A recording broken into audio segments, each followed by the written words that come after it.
تھوڑا مختلف ہے لیکن اتنا بھی پیچیدہ نہیں مزاج ہمارا، جو سمجھ گیا تو پرخلوص ٹھہرے، جو نہ سمجھا تو مغرور ٹھہرے۔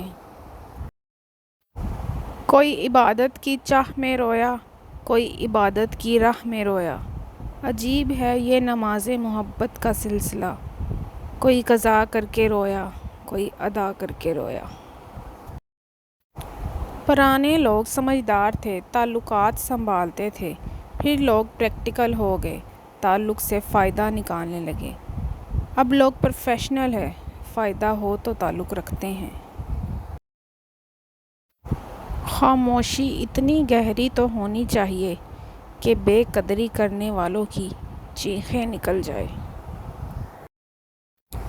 عورت کے جسم تک پہنچنے کے لیے مرد دو کام کرتا ہے جو کہ عورت کو نہیں پتہ لگتے۔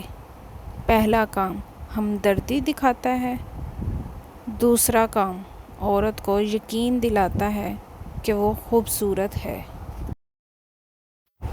کوئی بھی کام ناممکن نہیں ہے اگر آپ اسے کرنے کی ہمت رکھتے ہیں۔ دنیا صرف اپنے بارے میں سوچتی ہے۔ انسان کو لگتا ہے سب کچھ اس کے اختیار میں ہے۔ اپنی مرضی سے تو اس دنیا میں سانس لینا بھی محال ہے، تو پھر کیوں چھوڑیں حق کا راستہ، ظالم کے آگے سر کیسے جھکا دیں۔